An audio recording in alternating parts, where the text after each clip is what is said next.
सबसे बड़े हीरे की खोज।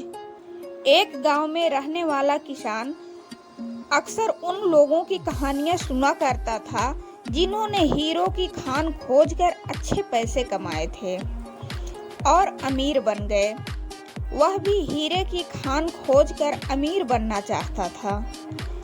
एक दिन अमीर बनने के सपने को साकार करने के लिए उसने अपना खेत छोड़ दिया और हीरो की खान की खोज में निकल पड़ा।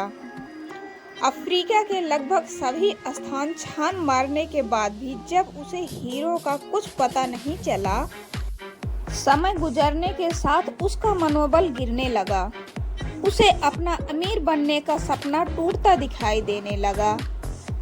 वह इतना हताश हो गया कि उसके जीने की तमन्ना ही समाप्त हो गई और एक दिन उसने नदी में कूदकर अपनी जान देने की सोची। संयोग से वह ऐसा करने के लिए अपने खेत से बीच बहती हुई नदी पर गया। सहसा उसे नदी के पानी में से इंद्रधनुषी प्रकाश फूटता दिखाई पड़ा।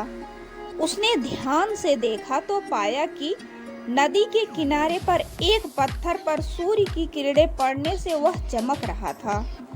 पत्थर से निकलने वाली इंद्रधनुषी किरणें किसान की नकारात्मक ऊर्जा को सकारात्मक ऊर्जा में बदल दिए।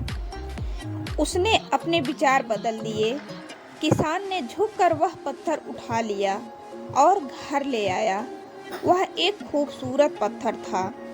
उसने सोचा कि यह सजावट के काम आएगा और उसने उसे घर पर ही सजा लिया।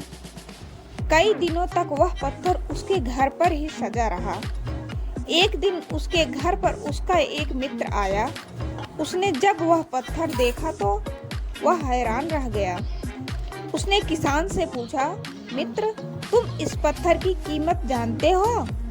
किसान ने जवाब दिया, नहीं, मेरे ख्याल से ये हीरा है, शायद अब तक खोजे गए हीरों में सबसे बड़ा हीरा। मित्र बोला। किसान के लिए इस बात पर यकीन करना मुश्किल था। उसने अपने मित्र को बताया कि उसे यह पत्थर अपने खेत की नदी के किनारे मिला है। वहाँ ऐसे और भी पत्थर हो सकते हैं। दोनों खेत पहुँचे और वहाँ कुछ पत्थर नमूने के तौर पर चुन लिए। फिर उन्हें जांच के लिए भेज दिया। जब जांच रिपोर्ट आई तो किसान के मित्र की बात सच निकली।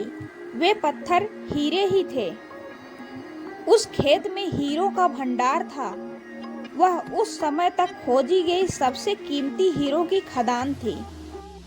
उस खदान का नाम किम्बरले डायमंड माइंस है। किसान उस खदान की वजह से माला माल हो गया। किसान अफ्रीका में दर दर भटका, जबकि हीरे की खदान उसके अपने खेत में उसके कदमों के तले थी। मित्रों, इस कहानी में हीरे की खदान किसान के कदमों के तले ही थे, लेकिन वह उन्हें पहचान नहीं पाया और उसकी खोज में भटकता रहा। ठीक वैसे ही हम भी सफलता प्राप्ति के लिए अच्छे अवसरों की तलाश में भटकते रहते हैं। हम उन अवसरों को पहचान नहीं पाते या पहचान कर भी महत्व नहीं देते जो हमारे आसपास ही छुपे रहते हैं।